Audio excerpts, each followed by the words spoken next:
Thronies Good morning, Vietnam.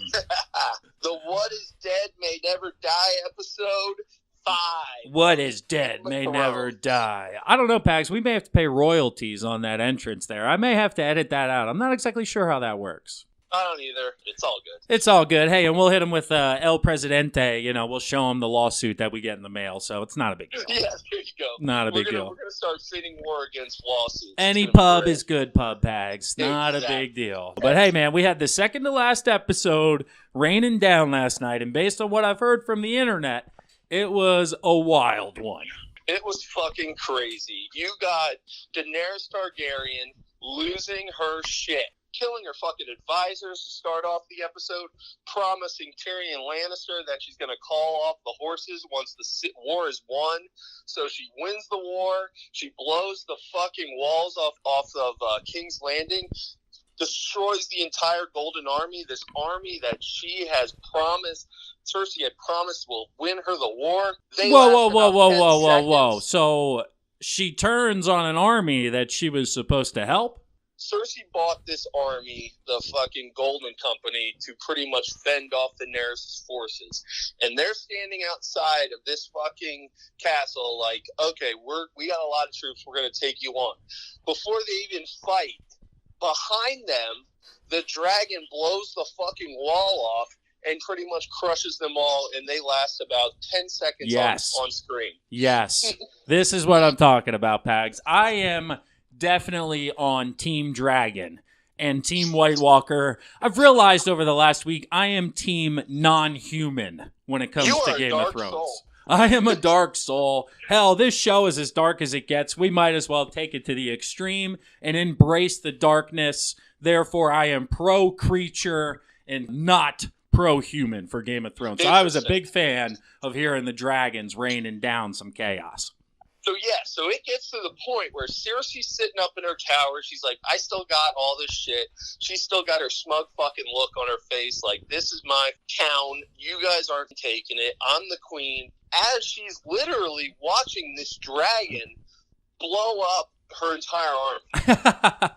Nice. Like, in the face. The bravado on this bitch is fucking crazy. So meanwhile, her lover/brother who betrayed her is trying to find her and trying to escape King's Landing without them having to die, because Tyrion knows that they're going to die if Daenerys gets her hands on Cersei. What a statement that is. Brother/lover/killer. It's just these their plots behind them is just fascinating. Continue. I'm sorry. It's crazy. It's crazy. The depth of this is insane. I'm not going to get into all of it because it's a no judgment zone, though. Zero judgment. Lovers, brothers, friends, killers. It's, hey, you do you in Winterfell. So Daenerys' lover/nephew is on the fighting grounds, and the Lannister army gives up.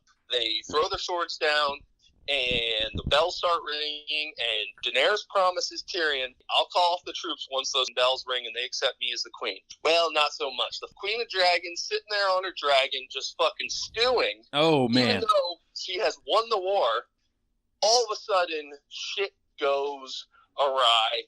And she just starts killing everybody. Starts blowing up buildings with her dragon, roasting. No way. Like, just going through the streets and essentially, like, it's like mowing her grass, but instead of the grass, she's mowing down everybody with her dragon. No way. That's amazing. Dude, I'm talking, like, buildings blowing up, innocent people just getting killed. She's killing her own people. Like, she's just going fucking crazy, pretty much doing exactly what her dad did before the show started. I was going to say, so this has been teased since season 1, but essentially has now come true where she's gone full psycho. But she's the Mad King's daughter, and she sure showed it yesterday.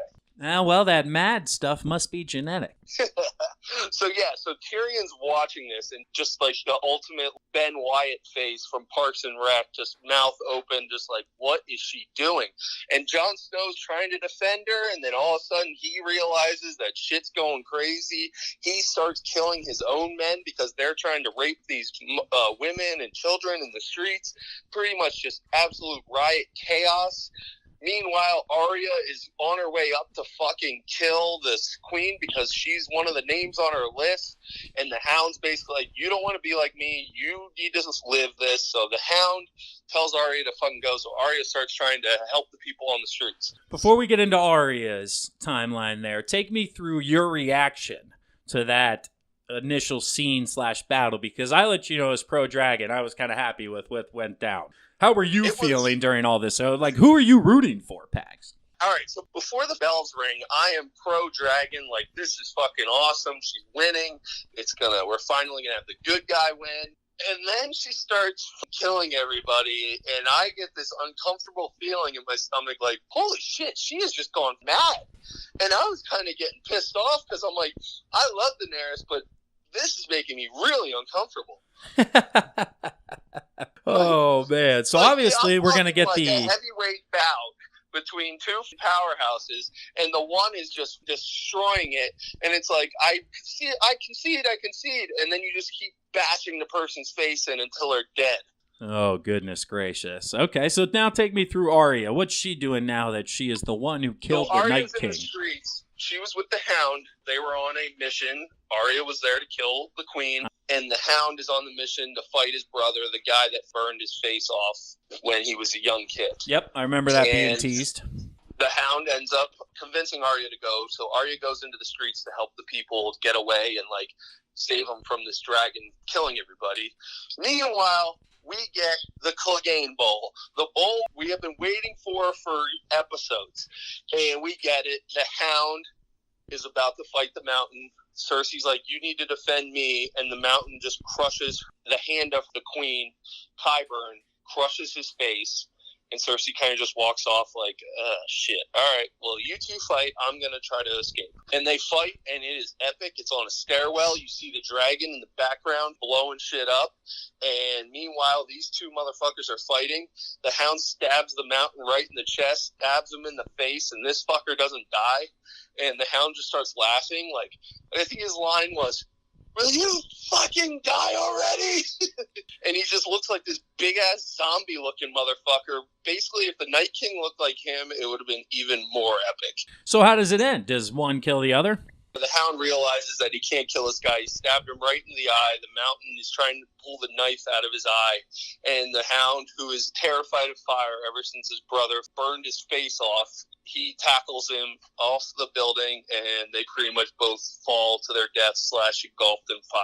Unbelievable, man. So how does everything kind of come together at the end? What are we setting up for the series finale? So basically what happened at the end is you got Arya, like, absolutely just, like, can't believe what just happened. Jon Snow can't believe what's happened. So you got the four moral people thinking to themselves, holy shit, this queen just killed everybody. And meanwhile, you get Jaime and Cersei who get reunited and are like, we need to survive this. Well, they're in the crypts, and the whole building just falls on top of them, and they die together. Oh, Jesus. Yeah. Oh, my goodness. So literally, we lose so many characters, and basically what we got now is Daenerys' army, and I don't know what Northerners are going to stick with her or what, but I think we are set up for Jon Snow, Tyrion, Sansa, Arya, basically trying to figure out, okay, we just got rid of one queen, now we got to get rid of another fucking crazy bitch. Jon Snow versus Daenerys, the final epic conclusion to the Game of Thrones. Yes. It's fucking wild, man, and ex-NFL MVP got burned alive in the episode.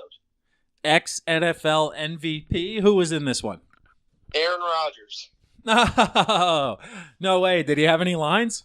No, he had no lines. You saw him as an archer at one point, and I knew he was in it, and I was looking for him, and I couldn't see it. I didn't see it until they screenshotted it, and then you see this guy running in the corner in an alleyway, and he gets engulfed in flames, and Aaron Rodgers confirmed that was him as well.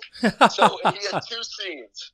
Oh, Thank my God goodness. that he didn't talk, because one time last season, they had Ed Sheeran singing in it, and I hated that scene so much. I remember the Ed Sheeran cameo, and he actually had some lines. So that's where I asked if he talked in this one, because who else has been in this show? I know there's been a couple, but obviously not as an avid watcher. I don't know the list. Who else has been in? Do you have any idea? You got Mets pitcher Noah Syndergaard. He got burned alive. Oh. He was one of the Lannister army getting burned alive. Oh, seems to be a common theme there for the extras. Just, hey, come in here, run around, and get your ass fucking burnt to a crisp. Chris Stapleton was one of the wildlings. Oh, nice. He turned into a White Walker. Perfect. Mac from It's Always Sunny gets shot in the eye in episode 1 of season 8. That's awesome. And then you got some bands. You got Monsters and Men and a couple other bands here that are in it. But interesting. Yeah. All these people are fiending. It's like in Star Wars, when the new Star Wars came out, all these people were begging to be in it. And like Daniel Craig, James Bond, he was a stormtrooper in it. Obviously, you never see him, but he was one of the stormtroopers in the show. Hey, you see that guy? That guy's me, motherfucker.